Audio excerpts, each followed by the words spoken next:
Bonjour tout le monde, on va bientôt démarrer ce troisième épisode du live de Nextape. Encore quelques instants et on va démarrer. Bonjour Elisa. Bonjour Tariq, bonjour à tous. C'est une journée un peu particulière puisque le thème de ce live c'était comment gérer un business en crise en gardant le sourire. Et donc c'est ce qu'on a choisi la semaine dernière. Notre objectif ici dans ces lives c'est de donner des conseils actionnables dans la situation qu'on connaît. On a commencé évidemment par le marketing et ce genre de choses. Aujourd'hui, on voulait être plus général sur la gestion. Mais entre-temps, vous avez appris comme nous donc le suicide d'Alison, et une commerçante liégeoise qui a été, je pense, bouleversant pour beaucoup d'entre nous. Et donc, nos pensées vont pour elle et ses proches. Et on prend toute la mesure de ce que cet événement signifie. Donc on s'est dit qu'on ne pouvait pas faire ce live comme prévu en parlant de gestion de sourire et en faisant un peu comme si, donc qu'on devait marquer un point d'arrêt et on voulait faire deux choses. Donc c'est faire une minute de silence à la mémoire de Alison et puis démarrer cette session sur un peu ce que nous ça nous inspire et avoir un moment d'échange sur la situation et le vécu, donc parfois extrême qu'on peut avoir en étant entrepreneur. Donc voilà, on va démarrer par ce moment de silence et on vous retrouve dans quelques instants.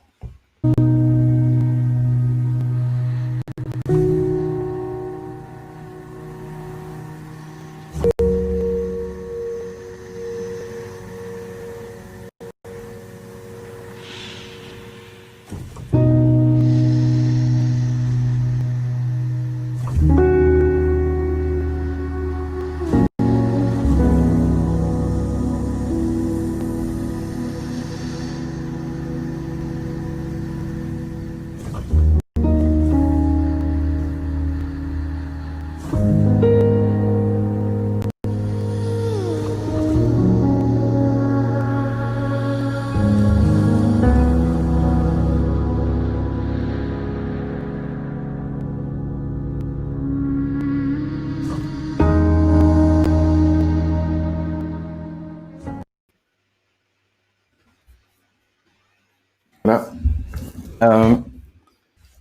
Dis-moi. Je, je pense aussi qu'on a notre invité du jour qui a des choses à dire en tout cas là-dessus, qui a été aussi touché par ça et qui va sûrement arriver. Est-ce que tu la vois arriver? Voilà, Anna, ouais, on te voit apparaître. Hello, est-ce que vous m'entendez ou pas? On t'entend très bien, Anna. On te Voilà. voit, Merci, on je suis t'entend. désolée pour ce petit bug. Pas de C'est souci, pas Anna. grave. Mais donc, comme bienvenue parmi nous, donc tu es la fondatrice du Phare du Canail. Comme on le Oui. dit, on vient de commencer en échangeant un peu sur donc on peut pas prétendre qu'il y a une recette pour, avec le sourire, traverser la crise, qu'elle soit actuelle ou une autre. Donc je crois qu'il y a une grosse émotion chez tout le monde pour le moment. Maintenant, voilà, je pense que quand on réfléchit à ce qui se passe, si on se projette, je trouve une chose unique dans cette crise, c'est qu'elle touche tout le monde avec presque la même violence au même moment. Donc, Mhm. la vie normale d'une entreprise, je pense que c'est des crises et de hauts et des bas, mais c'est rare qu'on soit en même temps mis à terre, en même temps que tout son entourage ou qu'une grande partie de son industrie, par exemple. Et ça, je crois que c'est quelque chose, je vais pas dire qui est positif, mais qui est assez unique et auquel il faut se raccrocher. Et donc, se souvenir que euh, avoir des difficultés, c'est désespérant. Je crois que c'est réellement désespérant, mais que pour une fois, on est vraiment loin d'être seul. Enfin, je veux dire, C'est voilà, ça. avant c'est bateau de dire on n'est pas seul, mais Mhm. réellement maintenant c'est un choc qui touche tout le monde. Moi, ça Ouais. c'est un peu la première chose que j'aimerais souligner ici. La deuxième chose pour moi-même, on dit souvent que la réussite c'est une succession de hauts et de bas et de hauts et de bas jusqu'à ce qu'on trouve la solution. C'est aussi pour ça qu'on a appelé Next Step le podcast, qui est de revenir un peu dans les parcours et de décrypter des moments, parce que tout paraît évident, évidemment, quand on raconte sa carrière 15 ans après, mais c'est de revenir et de revisiter les moments où il y a eu des switches dans les carrières. Tu as été une invitée de l'épisode 12, je pense, et tu nous as raconté comment tu es passé du monde de la Commission européenne et des affaires européennes au coworking et à l'Oreca. Donc ça, pour ceux qui l'ont pas entendu, On les encourage à écouter cet épisode Le podcast. de podcast Nextape. Et évidemment, on reviendra sur ton parcours dans quelques instants. Mais donc sur ce volet, donc pour le moment, la crise, elle est générale. Et donc pour continuer un peu sur le partage de ma propre expérience, c'est le fait que il faut vraiment du temps pour se rendre compte qu'on ne peut. Enfin, je choisis mes mots. Je crois que j'ai plus souffert de la peur de perdre des choses, comme le statut, comme des investissements, comme de l'argent, quoi, finalement. Je crois que j'ai plus souffert de la peur que du fait de le perdre. Parce qu'en fait, in fine, quand tu as perdu quelque chose, bah, en fait, voilà, je donne un exemple. Si tu as un investissement immobilier et que tu le perds, bah, tu te rends compte qu'en fait, tu n'en as pas besoin pour vivre au quotidien. Certes, tu comptais là-dessus pour avoir une pension plus douce, mais je pense que quand tu es toujours en vie, et quand je dis au sens large du terme, tu te rends compte que tu n'as pas besoin de ton immeuble de rapport pour vivre. Or, quand tu es sur le point de le perdre pendant 3 ans, je crois que c'est ça qui te tue. Et l'exemple que j'aurais donné, c'est il y a plein. Et prenons même la maison des gens. Je veux dire, in fine, quand tu as un rêve et que tu construis une entreprise, tu peux vivre dans un petit appartement parce que tu as mis tout ton argent, toutes tes ressources dans ton entreprise. Je crois que c'est très, très, très, très répandu. Il n'y a pas espèce de droit absolu à être propriétaire de sa maison. Et, euh, et on se dit, mais qu'est-ce qui se passe si on perd sa maison? Et je pense qu'il y a pas mal que quand on le vit, c'est des horror stories comme ça d'entrepreneurs qui perdent leur maison. Mais moi, je vois un truc, c'est que finalement, il y a des gens qui perdent leur maison tous les jours à la suite d'un divorce difficile. Et quand tu réfléchis, je pense que pour l'entrepreneur qui dit mon commerce va pas et un huissier va venir saisir ma maison, je pense que ça doit être un traumatisme unique. Et c'est sans doute très difficile de s'en remettre. Mais de l'autre côté, on voit des gens qui se disputent, qui se déchirent parfois pour des bêtises et qui vendent leur maison, qui la vendent pas toujours bien. Et j'ai l'impression que ces gens-là ne meurent pas du fait d'avoir quitté leur maison, quoi. Donc je veux pas faire une mauvaise comparaison ou quoi, mais c'est essayer de revenir en disant, enfin moi je suis passé par là et que il arrive de perdre vraiment beaucoup, beaucoup de choses dans un parcours entrepreneurial. Et aujourd'hui, moi, quand je m'assieds, je trouve que c'est une chance. Je me dis, j'ai vraiment en fait eu de la chance d'avoir été le dos au mur pendant des longues périodes parce que après, un, t'as plus vraiment peur de te retrouver dans la merde, et deux, tu savoures un peu ce que tu as. Et je vais pas dire que tu restes un asset extraordinairement sage qui vit de manière frugale. Je crois pas que c'est ça, mais je pense que tu as moins peur de retomber parce que tu as déjà été au plus bas. Et deux, tu te rends compte qu'il n'y a rien d'irréversible. Je ne sais plus qui disait que le temps est le grand docteur. Et in fine, euh, je veux dire, voilà, on peut sortir de tout. Euh, Limite, même un Jérôme Kerviel, il réussit à se lever le matin et à continuer à bosser. Enfin, je sais pas, est-ce qu'il c'est un bon ou un méchant, mais je veux dire, même devant un sommet de dette, ben, on vit quand même dans. Et ça, je crois qu'il faut le rappeler aussi, c'est qu'on vit dans une société où tu ne vas pas en prison si tu as tout perdu. Et, euh, et donc voilà. Donc, in fine, on en reste avec la question de l'estime de soi et d'apprendre à vivre avec une version de soi-même qui n'est pas celle qu'on aurait voulu ou celle que l'entourage aurait voulu. Donc je suis un peu long et désolé Anna, mais j'avais un peu ça sur le cœur. Et c'est de dire, bah, Ouais.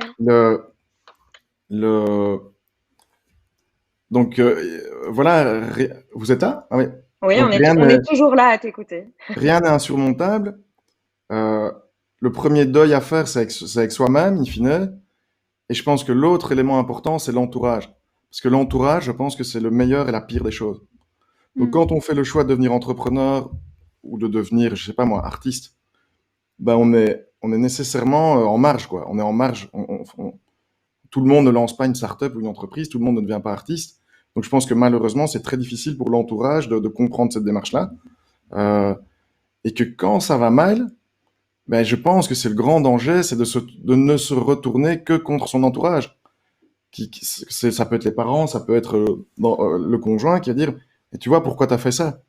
Encore une fois, je dis pas que toutes les familles sont comme ça, mais c'est impossible ou très difficile pour, je sais pas moi, moi j'ai grandi dans une famille de médecins, mais c'est assez dur pour eux de comprendre pourquoi je vais faire de l'hôtellerie et puis pourquoi je pleurniche parce que il y a eu des bombes et que on a fait peut-être des mauvais choix et qu'on est dans la dèche, quoi. Donc c'est dur pour des médecins de se mettre dans la peau d'un entrepreneur hôtelier, quoi. Je veux dire, c'est une caricature, mais c'est du vécu. Et donc Donc j'en reviens là-dessus. C'est l'occasion aussi de remercier à mes amis qui m'ont accompagné toutes ces années et qui se reconnaîtront, j'en suis sûr, j'ai pas besoin de les citer.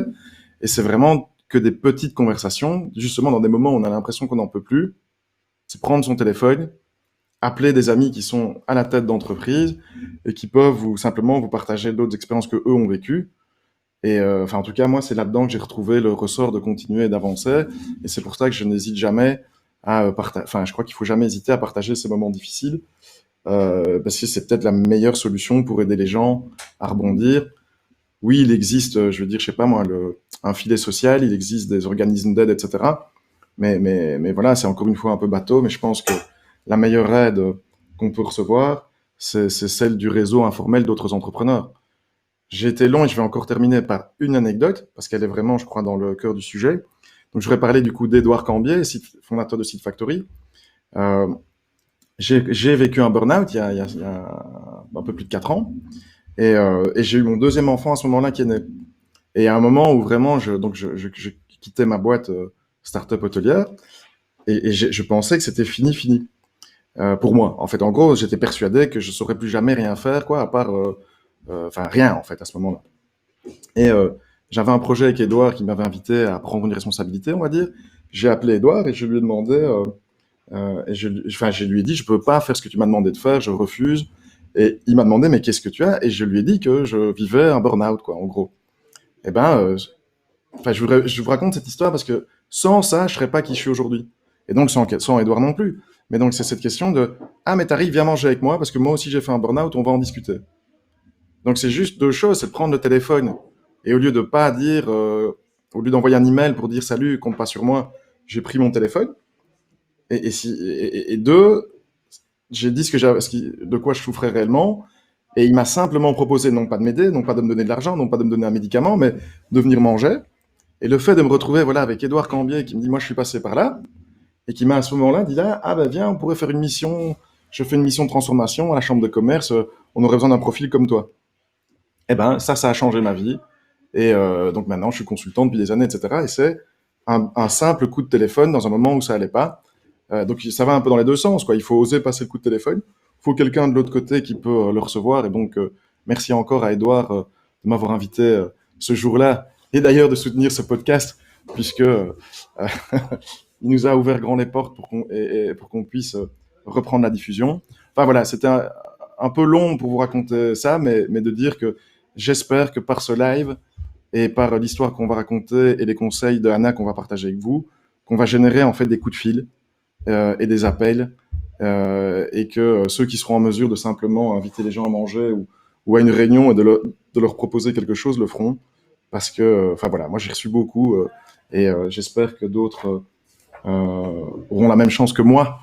Voilà, j'ai fini cette longue introduction. Eh ben, écoute, merci Tariq pour Merci, cette longue. Tariq. Voilà, on sent que ça vient des tripes et que ça devait être dit. Donc voilà, c'est dit. Je Eh dis, bien, merci aussi Anna de nous avoir rejoints. On est vraiment content que tu aies accepté de participer à cette aventure de Next Step Live pour ce troisième live. Et voilà, et je pense que voilà, tu es vraiment nécessaire en tout cas pour cette discussion. Hein. Tu es la fondatrice, on l'a dit, du Phare du Canal, le premier coworking café bruxellois situé à Molenbeek. L'année de lancement du Phare, parce que ça commence à faire un peu et je n'ai pas retrouvé. 2015. Ah bah voilà. 1er octobre 2015. Ah, donc voilà, donc ça fait 5 ans. Tu es française, hein, tu es arrivée en Belgique il y a plusieurs années pour travailler à la Commission européenne. Et sur le papier, le job était plutôt sympa, hein, plutôt confortable, plutôt bien payé après tes études en relations internationales.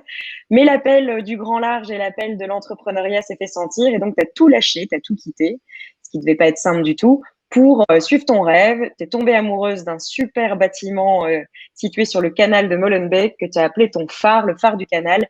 Et tu y as fait un restaurant, une espèce de cantine, bar, café, et en même temps un espace de coworking. Alors là, je m'adresse aux auditeurs et aux auditrices qui nous écoutent, qui nous regardent, et je vais leur demander 2 secondes de se mettre un peu dans la tête de quelqu'un qui gère un espace de coworking combiné avec un resto. Et ben, qu'est-ce qu'on fait quand on traverse la crise du Covid-19? En tout cas, c'est pas simple. Et pour répondre à ces questions, voilà, on a le plaisir de t'avoir.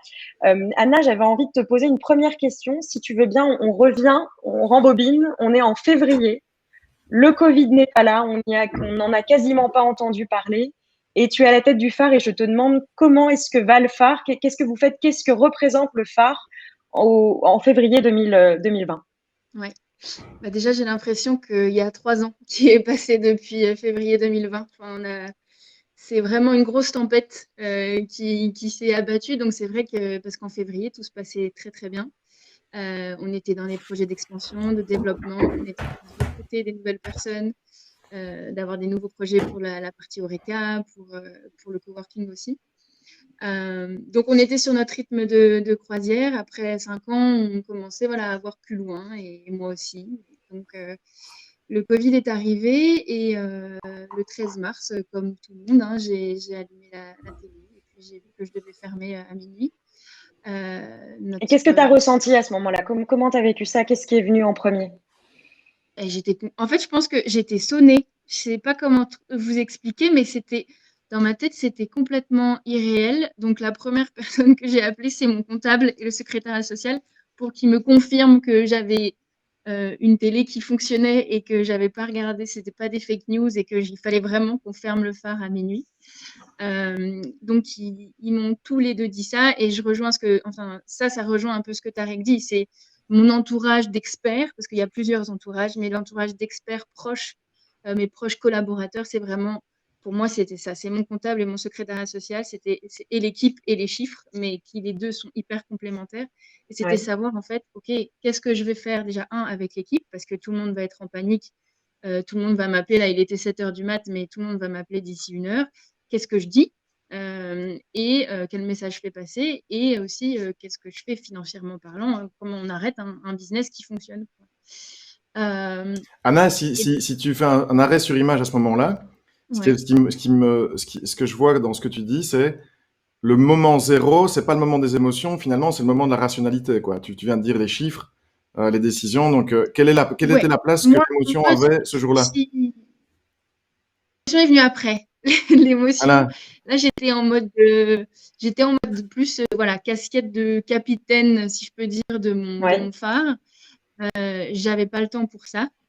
J'y ai même pas pensé. Par contre, enfin voilà, le soir quand je suis rentrée à la maison, j'ai lâché, enfin dans le sens où j'étais wow, ça c'était une journée. Enfin, et c'était le début d'une journée et de plusieurs journées, de plusieurs mois. Mais ça c'était ouais, il y a une certaine charge sur tes épaules que tu as. Mais en fait, pour le coup, je m'en suis pas. C'était un peu mécanique en fait, tu vois, de dire ok, donc j'ai eu le secrétaire social, ils m'ont tout expliqué comment briefer l'équipe. J'ai envoyé un WhatsApp en disant réunion de crise à 16h aujourd'hui, tout le monde est là. Et puis sinon, voilà, j'ai un associé, donc j'ai appelé mon associé en disant qu'est-ce qu'on va faire pour tout ce qui est stock de nourriture aussi. Enfin, on avait vu que le phare fonctionnait, on Bien avait sûr. 70 personnes par midi. Enfin voilà, il fallait couler cette nourriture aussi. Qu'est-ce qu'on fait donc tout ça, voilà, ça a été une journée assez Et robotique. Anna, Ouais, si tu peux juste nous expliquer combien de personnes, pour ceux qui ne connaissent pas le phare, combien de ouais. personnes travaillent avec vous? Enfin, ça représente quoi en termes On, d'effectifs? on a une équipe de 10 personnes avec des statuts différents. On a donc des ouvriers, des employés, on a des étudiants aussi, Oui. des flexi-jobs. Là, je voulais juste mentionner, parce que moi, ce qui me faisait le plus de peine, c'était nos étudiants, en fait, parce que les autres avaient le chômage économique, etc. Mais là, en fait, c'était le côté hyper frustrant aussi voilà, pour moi, ma plus grande fierté, c'est vraiment de créer de l'emploi. Et là, je laissais des étudiants sur le carreau, en fait, qui n'avaient pas d'aide à côté, pas Mm. d'aide de l'État, pas d'aide de leur université. Et donc, leur salaire s'arrêtait du tout au tout. Et je savais même pas quoi. Enfin, je me suis dit à un moment, est-ce que je vais leur donner de l'argent, de poche, mais en même temps, je suis pas leur mère. Mais tu vois, c'était vraiment ce côté recadré aussi, mais je lâchais mon équipe. J'avais cette Mm. impression-là aussi. Et donc, ça a été tout un travail aussi de recadrage et de se dire, voilà, le Covid, comme disait Tariq, ça nous est tous tombé dessus et Mm. on n'a fait aucun faux pas. On a fait, voilà, mais c'est arrivé là et maintenant, il va falloir faire avec. Et pour moi, c'était très important d'être la plus humaine possible, la plus claire et la plus dans les clous et légale aussi possible que ça, avec l'équipe et aussi avec la partie comptabilité, chiffres, etc.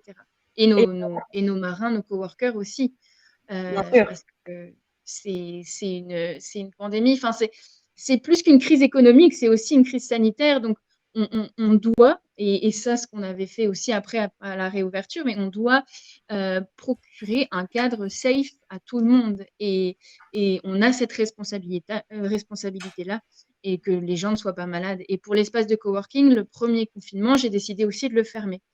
Parce que déjà, c'était tout nouveau pour moi, et j'avais vraiment peur que dans l'espace, voilà, il y ait le Covid qui circule, et que du coup, des marins, c'est nos membres, les membres du phare du canal qu'on appelle nos marins, tombent malades, et je m'en serais sentie responsable. Et pour moi, je me suis dit, OK, respectons vraiment à la lettre ce confinement, home working obligatoire, et enfin voilà, terminé. Et donc, si on peut revenir juste pour reprendre bien le fil, parce qu'il y a beaucoup de choses à dire. Donc, entre cet appel de 7h le matin et cette réunion de crise de 16h30, je pense que c'est une journée super importante parce que c'est là où tu prends des décisions, comme par exemple le fait de fermer le coworking. Quelles décisions tu prends à ce moment-là et comment tu les prends de manière… En fait, pour l'Horeca, c'était simple, dans le sens où tu devais fermer et il n'y avait pas de questions à se poser. Oui. Les questions sont venues se poser après, quand on a eu l'autorisation, enfin quand on pouvait faire du takeaway. Mais ça, peut-être qu'on y reviendra. Bien sûr. Pour le coworking, j'en ai parlé avec les membres, en fait, tout simplement. C'était, je les ai réunis, mais on s'est appelés, etc. On a échangé sur le groupe WhatsApp en disant, voilà la situation, qu'est-ce que vous pensez? La plupart, j'ai 90% qui m'ont dit, Anna, de toute façon, on va rester chez nous. En plus, les écoles étaient fermées et la plupart ont des enfants. Donc, de toute façon, ils restaient chez eux. Et moi, je me suis dit, j'ai parlé avec ceux qui voulaient continuer à venir et ils ont complètement compris. Ils ont dit, franchement, on comprend très bien, on aurait préféré venir, mais on peut se permettre de travailler à la maison. Donc, on le fera et on va attendre que ça passe. Et là, économiquement, vous gelez les abonnements, vous continuez, parce qu'il y a aussi toutes ces questions-là qui se passent. Ça, du coup, les gens… ça a été une grande question. Et pour le coup, donc cette décision a été prise. Et ensuite, donc, j'ai contacté, on parlait d'Edouard Gambier, qui est président de la Belgian Workspace Association. C'est donc en gros l'association de tous les coworking de Belgique. Et en gros, pour avoir un peu de feedback de comment ça se passait, comment eux faisaient, etc. Nous, on a la chance d'avoir des passes assez flexibles. Donc, c'est-à-dire que les gens payent les jours où ils viennent. Ils payent 10 jours, ils viennent 10 jours, et il n'y a pas de durée limite dans le temps, comme pour les passes au mois. Donc, les gens ne s'engagent pas sur 6 mois, 1 an. Donc, on n'a pas eu ce problème-là à régler, contrairement à d'autres coworking où là, voilà, les gens sont engagés, ils ont signé un contrat de 1 an. C'est comme un loyer, en fait, comme le loyer qu'on a, nous, du part. Et eux, ils avaient un loyer de bureau. Et donc, comment tu fais? Et beaucoup, on dit que c'était du cas par cas, où tu avais des sociétés qui disaient, nous, on peut se permettre de payer, donc on continue à payer notre loyer dans un coworking pour vous soutenir.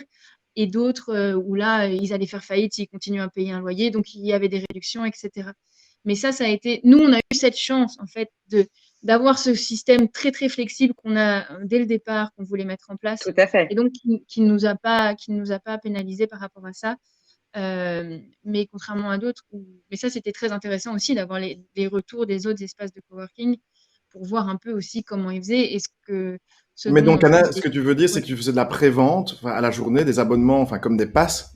Et donc, du coup, tu dois te préparer à ne plus avoir de revenus, quoi. C'est-à-dire, tu as du crédit, tu as peut-être des gens qui ont payé et tu dis, vous viendrez plus tard. OK, ça c'est bon. Mais tu n'as plus personne qui t'achète un pass non plus, quoi. On a 0 € qui est rentré entre le 13 mars et fin mars. 0, vraiment. Voilà. Sauf des factures qui restaient d'être payées. Enfin, des gens qui devaient nous payer leurs factures. Oui. Mais il n'y a eu pas de vente entre le 15 mars et fin du mois de mars. Pas d'argent qui rentrait du tout, du tout. Donc là, dans ces cas-là, après, voilà, c'est une fois que cette journée du 13 mars est passée, où on a tout fermé, tout est bien fait, etc. La communication a été faite, que ce soit auprès de nos marins, notre équipe et aussi nos clients. Des clients, oui. Maintenant, il va falloir assurer à ce que le bateau ne coule pas, quoi. Et donc ça, dans ces cas-là, il faut regarder toutes les charges fixes qui restent. Et couper dans les coûts. Comment ? Et couper les coûts là où on peut les couper. Exactement. Donc, ça a été… je vais rentrer dans le concret du concret, mais c'était… je prends les plus grosses factures que je dois payer, parce qu'il y avait aussi ça. Nos factures, elles ont des échéances. Et donc, on les paye parce qu'on a un flux de trésorerie aussi. Et donc, j'ai appelé nos fournisseurs. On a aussi de la chance, on a une très, très bonne relation avec nos fournisseurs Horeca, qu'on connaît bien, parce que pour nous, c'est très important aussi. C'est dans nos valeurs de de bien connaître nos produits et nos fournisseurs, en l'occurrence. Donc, les appeler, leur expliquer la situation et de voir avec les plus gros, ceux qui pouvaient se permettre, en fait, qui ont une trésorerie assez importante, de voir à partir si on pouvait décaler nos factures. Donc, les payer, évidemment, mais plus tard. Les plus petits, évidemment, eux, on les payait maintenant parce qu'on savait que sinon, ça allait être très compliqué. Et ensuite, contacter notre propriétaire pour parler du loyer et pour voir un peu quel arrangement on pouvait trouver. Et on a eu de la chance vraiment de compter sur un propriétaire hyper compréhensif et qui nous a annulé 2 mois de loyer. Ça, c'est intéressant ce que tu dis parce que c'est vraiment aussi montrer que les relations, ça se travaille sur du long terme et ça se travaille en amont. Et c'est aussi toutes ces bonnes relations que vous avez avec vos fournisseurs qui ont permis, entre guillemets, la gestion au mieux, avec des guillemets, de cette crise. Donc, c'est fondamental, ça. Ouais. Après, dans le sens où je me mets pas, il y en a qui n'ont pas eu cette chance, même en ayant des bonnes relations avec ton propriétaire, le propriétaire compte énormément sur ce loyer et ne peut même pas s'en passer, tu vois. Et donc, du coup, là, ça demande des négociations, un report, une diminution. Et donc, nous, on a eu de la chance aussi dans ce malheur-là, dans le sens où, voilà, on a eu cette annulation de loyer. D'autres personnes n'ont pas eu. Après, il y en a, c'est encore mieux, où ils sont propriétaires. Enfin, voilà, il y a des choses aussi qui auraient pu être mieux faites. Et est-ce que vous avez coupé dans d'autres budgets que le loyer, par exemple? D'autres exemples que tu pourrais donner? On a, tu vois, c'est con, mais les budgets de tout ce qu'on n'utilisait plus. Nous, on avait des bouquets qui étaient livrés dans le resto et au coworking tous les lundis. Ça, j'ai dû couper. Enfin, j'ai arrêté ces abonnements-là. Enfin, tous les abonnements qui ne nous servaient plus. Tout ça, on a coupé. Et au niveau du personnel? Le personnel, il était au chômage économique. Donc, pour le coup, voilà, ils sont payés par l'État. On a continué à payer des taxes, mais que là, pour le coup, on a étalé jusqu'au mois de fin décembre. On a pu étaler la TVA, l'ONSS, le précompte, etc. Mais voilà. Et donc ça, en gros, c'est quand même, si on reprend l'image du bateau, c'est il y a un trou dans la coque, tu as rebouché la coque, tu as allégé un peu la cargaison. Ouais. Et puis alors, on a pu réouvrir, il y a eu ce déconfinement et puis ce reconfinement. Et comment est-ce que tu as... Enfin, on est dans Next Step. Donc, nous, on vous a un peu suivi sur les réseaux sociaux et on voit que vous avez gardé de l'enthousiasme. On parle du takeaway, etc. C'est quoi le processus de reconstruction d'un nouveau business, quoi? Il y a eu plusieurs Par phases. quelle étape vous êtes passé? En Ouais. fait, en gros, par quelles étapes vous êtes passé? Qu'est-ce que, pour ceux qui n'auraient pas, quel tips tu donnerais aux gens qui ont peut-être pas osé ce que toi t'as fait ou quelle erreur il faut pas faire, quoi? Moi, je pense que ce que tu disais, c'était décrocher mon téléphone. J'ai la chance, je pense. J'ai un caractère où je suis assez. J'aime être en contact, même quand il s'agit de parler de crise et de sujets qui ne vont pas plaire aux gens. Mais pour moi, c'est hyper important de communiquer et pas de garder pour moi. Donc, pendant les 2 semaines où on était vraiment fermé, on ne faisait rien, j'étais au téléphone, j'ai communiqué en disant voilà la situation dans laquelle on se trouve. On essaye de trouver des solutions. Jeter des factures que je ne vais pas pouvoir payer sans en parler. Pour moi, ça, c'était pas possible. Mais par contre, c'était OK, fin mars, maintenant, qu'est-ce qu'on va faire? Parce qu'on a vu que c'était pas possible de rester sans revenus Bien en sûr. plus. Par contre, c'était aussi se dire qu'est-ce qu'on peut faire qui va être rentable? Et ça, on l'a vu aussi par après. Enfin, évidemment, on a testé des choses, etc. Moi, je me suis lancée dans du coding. Enfin, j'ai monté un site internet au mois d'avril pour justement lancer des livraisons. Tu l'as fait en J'ai quoi? fait des erreurs. Tu Comment? l'as codé en... Comment est-ce que tu as fait exactement? Enfin, dis-nous deux choses. Qu'est-ce que tu as codé et comment tu as appris? J'ai appris grâce à Shopify. Donc, Shopify, je pense qu'il mériterait, en tout cas, moi, il a toute ma reconnaissance. Parce qu'en fait, je pense que vous connaissez, c'est Bien sûr. vraiment un outil ton site internet est déjà quasi codé. Toi, tu dois juste, en fait, ajouter tout ton contenu, Ok. ajouter les petits accessoires, etc., les notifs.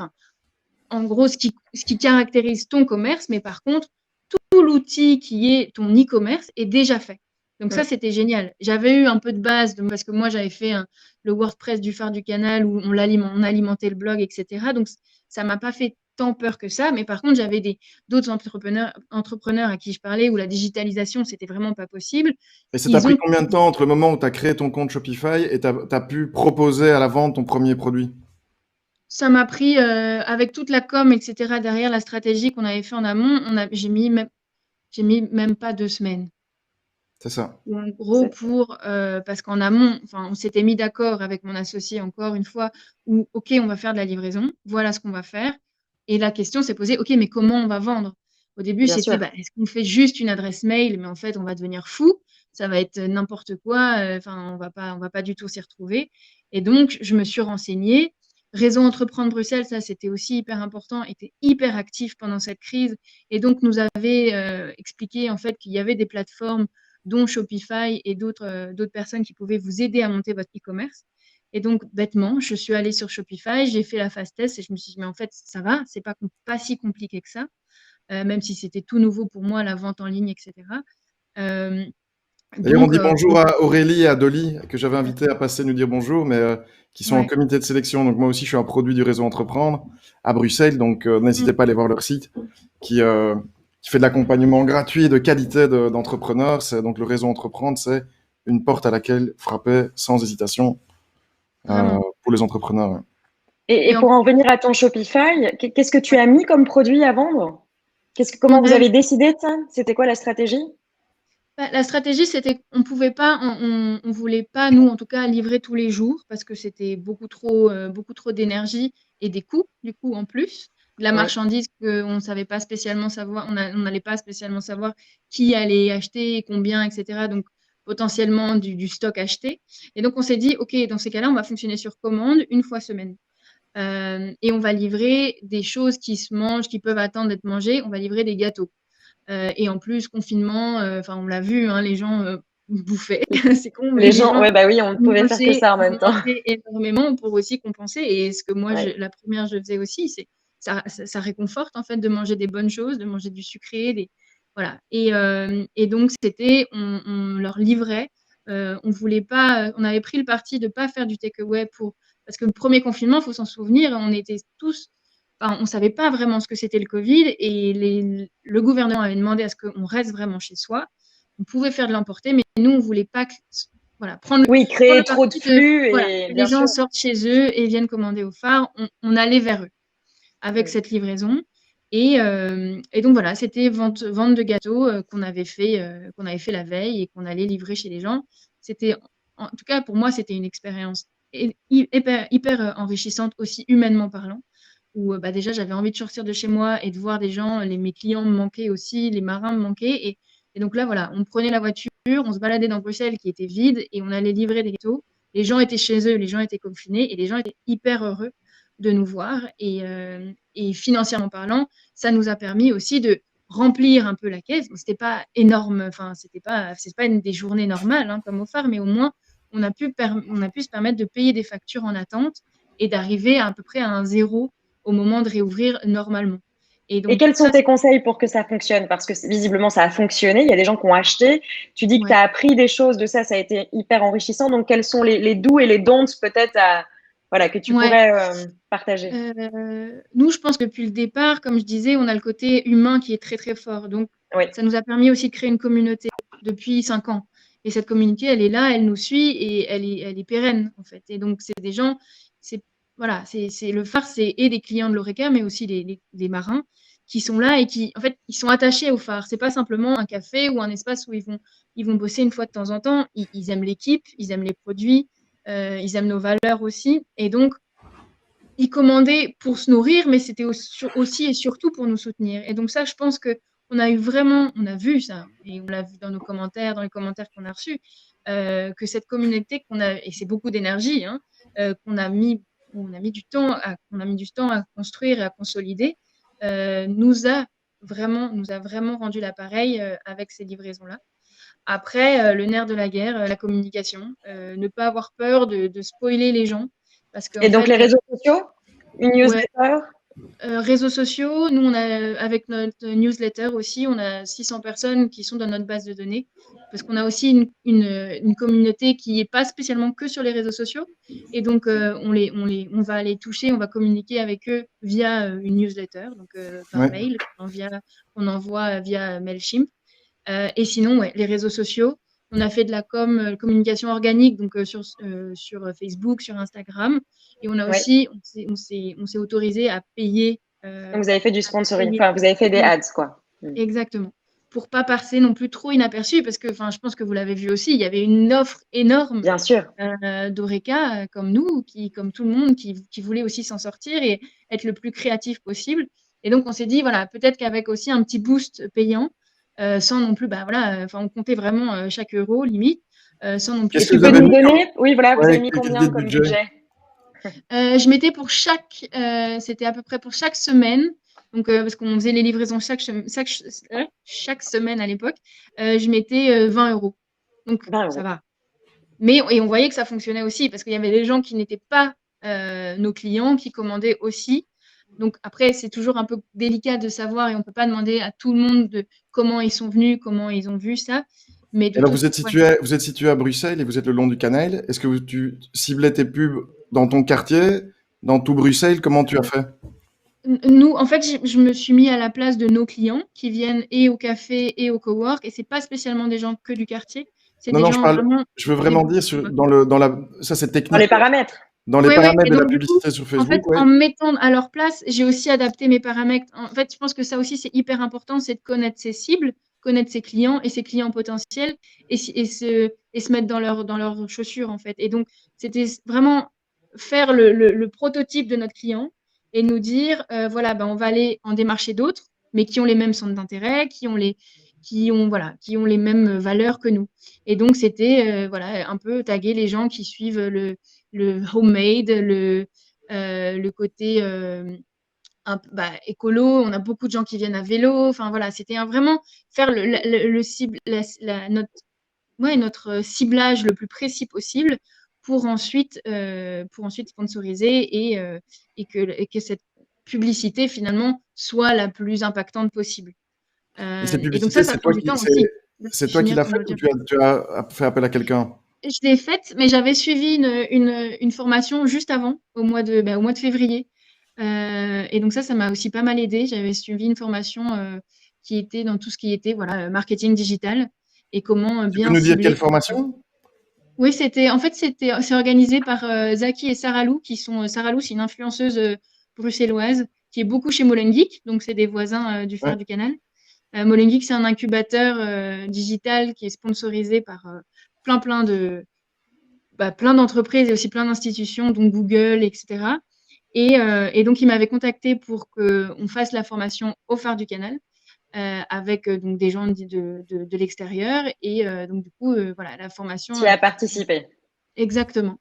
Et ça, vraiment, c'était hyper chouette. Et aussi que l'entrepreneur se retrouve. Enfin, moi qui d'habitude, je suis toujours dans ce côté où je communique aux gens, j'apprends des choses aux gens, je forme, etc. Et ben là, je me mettais dans une autre position et j'apprenais. Et je pense que le Covid a beaucoup fait ça avec tous les webinaires qu'on a eus. Enfin, le réseau Entreprendre, encore une fois, a organisé d'ateliers en ligne. Les formations, ça, c'était hyper important de se former et de tourner à la place un peu d'un apprenant, quoi, parce qu'on n'est pas, on n'a pas la science infuse. Et avec tous les outils digitaux qui sont en train d'évoluer, c'est hyper important d'être un peu à la page quand même, tout en restant dans sa cible. Et voilà, enfin, j'ai pas mis les annonces sur TikTok ou sur Snapchat parce que je sais que c'est pas notre cible. Mais voilà, c'est toujours important de connaître tout ça et d'en faire usage, puisqu'en plus, c'est des outils gratuits si on les sponsorise pas. Et je pense que c'est hyper important. Très Anna, bien. tu sais qu'on t'adore chez Nextstep. Tu as ce côté première de classe, je vais dire, mais dans un sens positif de l'entrepreneuriat, euh, qui arrive à mettre les mains dans le cambouis. Enfin, moi, je te l'ai dit tout à l'heure, ton épisode de Nextstep, c'est un des plus écoutés. Et donc, c'est Oui. clairement une histoire qui a résonné, manifestement. Et quand je t'écoute parler, ben, j'ai envie d'amplifier ce message parce que donc maintenant, moi, je suis entrepreneur, je suis plus vraiment entrepreneur, je suis plus consultant, mais j'arrête pas de dire, il faut apprendre avant de vouloir déléguer.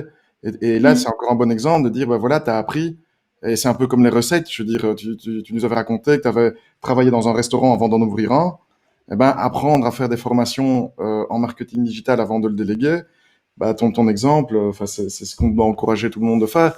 Et quand tu vois, il y a aussi la formation, par exemple, Facebook Blueprint de Facebook qui est gratuite. Ouais, Et c'est in vrai. fine, bah, ça me fait penser, on parle de la crise, je sais plus qui a dit, on peut jamais, on peut te prendre tes biens, on peut te prendre ton argent, mais on peut pas te prendre tes connaissances et ton expérience. Et donc, in fine, là, on a beaucoup de temps devant nous, etc.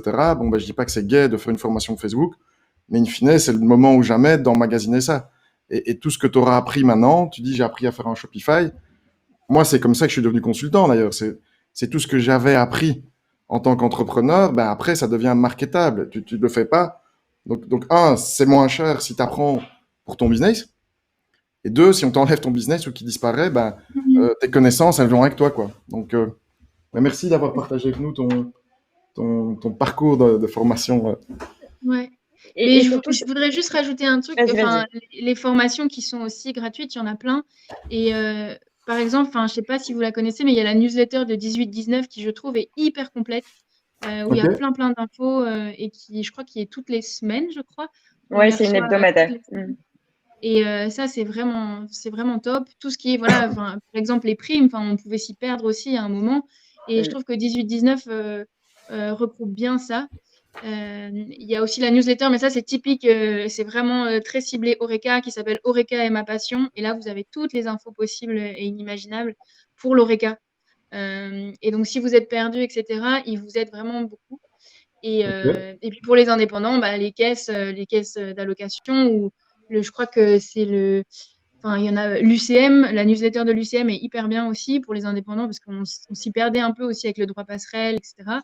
Et donc voilà, n'hésitez pas à aller chercher les infos, enfin, c'est un clic, vous abonner et vous jeter si ça vous plaît pas. Mais en tout cas, moi je trouve qu'il y a toujours des petites infos à prendre et ouais, et à exploiter. Alors, tu nous as dit au début que tes deux premiers contacts, c'était ton comptable et ton secrétaire social. Moi, c'est les Ouais. deux derniers. Le comptable est C'est super vrai. sympa, mais le- qu'est-ce qu'un comptable peut faire pour aider un entrepreneur en crise? Mais en fait, moi, je pense que je l'ai appelé, il y avait le côté un peu rassure-moi. En fait, c'était bon, voilà, la situation du phare est telle quelle. Qu'est-ce qui va se passer? Est-ce que la TVA va venir toquer à ma porte pour me réclamer, je sais plus, les 10 000 € que je dois dans 10 jours? Voilà. Et donc, je pense que c'était vraiment le côté de me rassurer en me disant, Anna, il vient de se passer là pour l'instant, tu ne payes rien, puisque tout va être, on le sait, tout va être décalé, reporté, etc. Parce que moi, j'ai un peu ce côté, comme tu dis, première de la classe, où je déteste avoir des factures qui restent impayées et où j'ai toujours peur qu'on vienne me chercher chez moi et qu'on me prenne mes effets parce que j'ai 3 jours de retard, quoi. Et donc, Anna, ça peut voilà. s'appeler aussi l'instinct de survie, hein. Tu vois, il y a deux manières. Il y a l'autruche qui met sa tête dans le sable et il y Mm, a l'instinct de survie, il paye pour ne pas avoir des voilà. méchants qui viennent. Donc, Mais c'est là, en soi, compréhensible. fallait pas payer. Enfin, en soi, c'était OK, oublie tout ce que tu as appris, parce que là, pour l'instant, il va pas, il va y avoir plein de changements. Voilà, il va y avoir plein de reports, etc. Donc, pour l'instant, tu mets ça en stand-by. Voilà, même si ça te fait des boutons ou quoi que ce soit, tu attends. Et après, on verra. Et le comptable, bah voilà, c'était tout ce qui était prime, tout ce qui était, enfin voilà, sur Shopify, on allait vendre, quelle était la TVA, est-ce que je devais le déclarer, comment, pourquoi, enfin, vraiment, pour moi, c'était, ouais, je sais pas, c'est une personne, enfin, et on s'entend bien aussi humainement parlant, donc et qui comprend bien aussi notre secteur, parce que voilà, c'est quand même, c'est une entreprise un peu hybride, on va dire, et donc c'était important que je pose un peu les bases avec cette personne-là. Il y a le côté légal aussi qui est assez important. On n'a pas d'avocat attitré, mais voilà, je suis sur Instagram, je sais pas si vous voyez, c'est Aurore elle a un compte qui s'appelle Avocate pour entrepreneurs. Et Ouais. elle publie aussi beaucoup de choses sur le côté de légal. Et donc ça, c'est assez intéressant de la suivre aussi par rapport C'est à pas ça. Aurore Van Caster ou quelque chose comme ça, non? Je crois que c'est elle. Si, Ouais. si, je crois que c'est elle. D'accord. Donc ça, voilà, c'était assez chouette. Et puis bah, après, comme tu disais, c'était l'entourage, plus de réseau. Donc les entrepreneurs, la Belgian Workspace Association, le réseau Entreprendre, les entrepreneurs de l'ORECA aussi, à les appeler et juste leur dire, bah, toi, ça marche comment, tes livraisons, tu fais comment? Moi, je me souviens, j'avais au début pour des livraisons, c'est moi qui les faisais avec, j'avais une coéquipière, mais j'avais pris bêtement Google Maps, sauf que je suis devenue folle à la première livraison parce qu'on avait 60 adresses à livrer.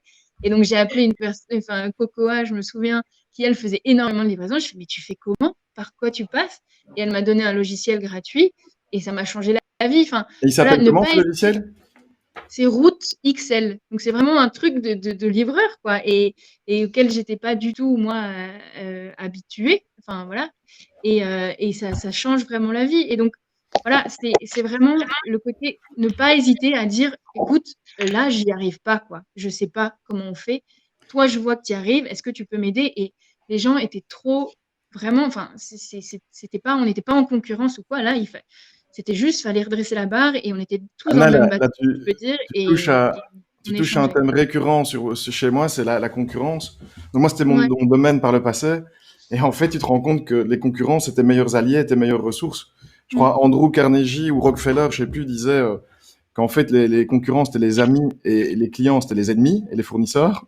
C'est pour ça qu'ils s'entendaient pour élever les prix du rail et devenir Mm. très riches. Et je trouve que ici, dans les gens qui ont pas peut-être nouveaux dans le business, où il y a des gens qui voient leurs concurrents comme des ennemis ou comme une menace, alors qu'en fait, in fine, c'est eux, comme tu l'as dit, qui te donneront les infos les plus utiles. Et au moment où ça va mal, les concurrents, c'est tes alliés, en fait, tout simplement. Hein. Les gens, ils vont pas aller dans un seul restaurant à Bruxelles, ils vont pas aller. Enfin voilà, donc c'est pas oublier que les concurrents, c'est pas des monstres, c'est pas des ennemis, c'est comme Ouais, tu le dis, des gens qu'on peut appeler aussi, quoi. Anna, je c'est voulais ça. juste te poser une question. Vous m'entendez bien? Parce que j'ai eu un petit souci Oui. de son. Oui, super. Je voulais juste te demander, parce que donc on a beaucoup parlé du premier confinement, on a aussi un petit peu parlé du déconfinement, et puis il y a eu un deuxième confinement qui est un espèce de semi-confinement, enfin bon, on ne sait plus trop quel mot utiliser, mais comment est-ce que vous, dans l'ORECA, vous avez abordé ce nouveau confinement? Vous y étiez, j'imagine, mieux préparé. Qu'est-ce qu'il a eu de nouveau, de différent, ou peut-être de plus complexe, ou alors de plus facile dans l'anticipation? Ouais. Bah, en fait, c'était, je pense qu'au premier, enfin, le deuxième confinement, quand ils l'ont annoncé, Oui, toute l'équipe était hyper fatiguée moralement parlant. Dans le sens, en fait, il faut pas oublier que là, avant le deuxième confinement, pour nous, c'était hyper dur parce qu'il a fallu, pour l'ORECA surtout, là, dont je parle, c'est mettre en place toutes ces normes de distanciation sociale. Donc, on a perdu la moitié de notre resto. On a dû mettre en place tout ce qui est gel, les plexis, le coworking aussi. On a perdu la moitié de nos places puisqu'on a distancé tous nos bureaux. Donc, on était en permanence en train de former nos équipes, en train de faire gaffe. On avait peur des contrôles, le masque. Enfin, c'était hyper crevant. Cet été, il faisait bouillant et donc on avait à 40 degrés en cuisine. Ils avaient le masque. Enfin, c'était vraiment une période compliquée. On a repris en takeaway, ça prenait pas bien. Après, ça a repris normalement. Enfin, c'était une accumulation de choses. Et puis, paf, on avait cette épée de Damoclès. On savait que ça allait tomber, mais on savait pas quand. Et puis, c'est tombé. Enfin, ils l'ont annoncé et on devait faire, enfin, le 17 octobre et on devait fermer le 19. Et donc là, j'ai vu avec Julien, mon associé, on s'est dit, OK, là, on va pas reprendre tout de suite. On va même pas en parler. On va se poser. On va prendre du temps avec nos familles. On va se retrouver tous et on va prendre 2 semaines et après on s'appelle et on débriefe. Mais là, ça faisait beaucoup, beaucoup de stress qui était accumulé pour nous, pour l'équipe. Enfin, il fallait qu'on se pose un peu et c'est ensuite où on a pris la décision de remettre, en ligne notre e-shop et de faire des livraisons. On a décidé de ne pas de faire de takeaway parce qu'en fait, on a vu que ça allait pas être rentable, sauf si on faisait des énormes chiffres par oui, c'est jour. Mais ça. encore une Des gros fois, on volumes. a, on a sondé les différents Oreca et ils nous ont dit, en fait, c'est pas vraiment un confinement, comme tu disais. Donc, les gens sortent, vont faire leurs courses, ils ont moins peur, donc ils cuisinent chez eux, mais ils vont moins prendre à emporter. Et donc, beaucoup nous disaient, bah, c'est beaucoup moins actif qu'avant. Et donc, nous, on s'est dit, ça sert à rien, on va pas sortir notre équipe du chômage pour les payer, pour finalement que ça marche pas. Et donc voilà, donc on a décidé de remettre en place ce système de livraison là pour le mois de novembre, où on fait des livraisons le 27. Vous avez jusqu'au 24 pour commander. Tu as bien Euh, raison de le dire. et voilà. Et là, et je pense qu'on va, enfin, on vit un peu au jour le jour aussi. On va attendre la prochaine annonce qui va nous Oui. dire en fait est-ce qu'on peut ouvrir ou pas le 15 décembre, j'en doute. Donc voir aussi comment on peut durer, enfin si ça dure et comment nous on va pouvoir s'adapter. Et là, on est le 19 novembre. Dans quel état tu es? Dans quel état d'énergie? Enfin, comment est-ce que tu vis ça? Je suis de caractère assez positive. J'ai tendance à voir le verre à moitié plein. Et je pense que ça, parfois, ça me joue des tours, hein, mais là, je pense que dans ces moments-là, c'est important. Ouais. Et donc, je me dis que voilà, je compte vraiment sur notre communauté, sur le soutien des gens, etc. Mais au bout d'un moment, enfin voilà, on va pas travailler comme des fous pour que finalement perdre de l'argent. Donc, j'ai aussi mis de côté cette pression qu'on a aussi un peu, comme je parlais au téléphone avec Tariq tout à l'heure, on nous dit toujours, il faut être créatif, il faut être productif, il Oui. faut que vous donniez. Sauf qu'en fait, OK, mais il faut aussi que vous gagnez de l'argent à côté. Donc, si c'est juste pour montrer sur les réseaux sociaux que vous êtes là, c'est cool, etc., mais qu'en fait, bah, vous avez vendu 3 cafés sur la journée, ça sert à rien. Et Non. donc, pour nous, c'était important voilà, de peser le pour et contre. Et donc, oui, on travaille moins, mais du coup, on a un peu les cerveaux en ébullition pour l'après, pour la réouverture, pour potentiellement Noël, qu'est-ce qui va se passer. Mais encore une fois, pour Noël, on ne peut pas trop prévoir pour l'instant. Donc, voilà, j'essaye de le vivre bien. Je vis au jour le jour, j'attends un peu. Là, je suis hyper contente de voir que les gens commandent et c'est hyper chouette. Et donc, on verra l'après. Mais Anna, ce que tu dis, c'est hyper intéressant, on travaille moins parce que tu as ce syndrome de quand ça va pas ou quand tu es en burn-out ou que ça va pas. Tu es comme dans le sable et tu creuses et en fait, tu as l'impression d'être débordé. Tu veux pas t'autoriser à travailler moins ou à te reposer, mais en fait, tu n'accomplis rien. Mm. Donc, à l'opposé de ça, on te parle du 80-20. Tu sais quelles sont les actions qui Mm. donnent les 20%, qui te donnent 80% de ton résultat. Ouais. Ouais. Donc ça, déjà, c'est dur à appliquer en temps normal, de réussir à gérer son temps et à faire les priorités. Mais donc là, tu viens de dire, on travaille moins. Comment on fait quand on est en crise, je veux dire, pour s'autoriser à travailler moins? Et deux, qu'est-ce qu'on fait? Parce que tu Ouais. le disais tout à l'heure, je suis d'accord avec toi, ça sert à rien de faire de la fausse pub sur les réseaux sociaux. De l'autre côté, si c'est pour regarder Netflix 4 heures, 5 heures par jour, c'est pas ce travail en moins-là qui va vraiment t'aider. Donc, qu'est-ce que tu as réussi à faire pendant ce temps? Ou qu'est-ce que Mais tu vois comme autour de on toi? parlait tout à l'heure, tu vois, la formation à distance, suivre des workshops, parler avec des gens, échanger, etc., pour voir l'après, enfin, voilà, l'après coworking aussi, c'est-à-dire qu'est-ce qui va se passer dans le coworking. Enfin, je pense que le Covid, même il y aura un vaccin, va rester aussi. Enfin, tu vois, il y Bien aura sûr. toujours quelque chose qui va rester. Donc, comment on s'adapte sur le long terme? Donc, c'est arriver à penser stratégie plus long terme enfin, nous, voilà, par exemple, on s'est dit, bah, notre projet de développement, est-ce qu'on ne ferait pas plus de bureaux privés, puisque les gens vont peut-être plus être à même à aller dans les bureaux privés que du coworking, donc revoir un peu ça. Pareil pour l'Oreca, en fait, est-ce qu'on peut booster les commandes takeaway quand on aura repris pour potentiellement, parce que les gens vont peut-être moins venir physiquement. Enfin, c'est un peu, voilà, c'est ça, c'était formation, voir sur le très très long terme, quand tout, on espère, sera un peu derrière nous aussi. Et aussi, enfin, moi j'ai appris à prendre du temps pour moi. C'est bête à dire, Mais c'est mais ce que j'allais dire, Anna, parce que tu dis, je travaillais moins, j'ai fait des formations. Ben, jusqu'à Ouais. preuve du ouais, non, c'est contraire, vrai. une formation, c'est du travail. C'est du Donc, travail. Ouais. Mais moi, ça, moi, je je le voyais m'attendais. pas vraiment comme un travail. Mais c'est vrai que oui, si, ça Ouais, l'était, mais mais eh prendre du ben, ça, temps on pour est moi, typiquement dans ouais. le 80-20. C'est une folie de pas voir ça comme du travail. Je veux dire, Mhm. tu vois, Non, t'as raison, t'as quand raison. on se forme, on est en train de travailler. Moi, ce Mhm. que je voudrais ajouter là-dessus, c'est finalement le Covid, c'est un peu le signe noir. Enfin, il n'est pas si noir. Tu vois, le bouquin de Nassim Taleb, là, on a dit personne savait qu'il y avait des signes noirs jusqu'à ce qu'on les découvre en Nouvelle-Zélande. La crise financière, on dit que c'était un signe noir. Ici, bon, bah, Bill Gates, lui, l'avait annoncé ou d'autres, mais personne ne pouvait vraiment savoir ce qu'on allait vivre. Mais je crois, donc je pense que le hasard et l'imprévisible, ça peut aussi être un atout, justement quand on se forme, ou quand on lit, ou quand on fait des choses, et qu'in fine, quand on est dans un business, on a tendance à ne plus faire que ce qu'on devrait faire dans ce business-là. Or, comme tu le dis, apprendre à faire un e-shop, apprendre à faire de la logistique, moi je crois, enfin moi je me suis retrouvé dans l'hôtellerie complètement par hasard.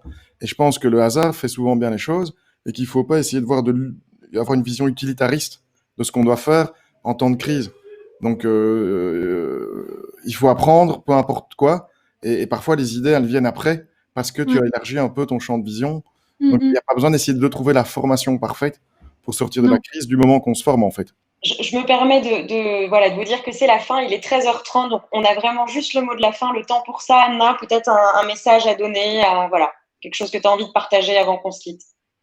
Mais enfin, moi, je suis pas intervenue sur la mort d'Alison. C'est vrai que, enfin, c'est pas une période facile du tout. Enfin, là, voilà, c'est important de parler du côté positif, etc. Et il y a toujours des moments de down. Il y a toujours des moments où on s'y retrouve plus. On a peur. On se dit mais pourquoi je me suis engagée là-dedans alors que j'aurais pu rester, je sais pas moi, pour moi à la commission.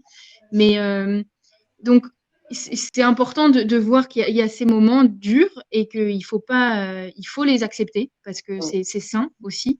Et il faut en discuter, il faut parler avec son entourage proche, etc.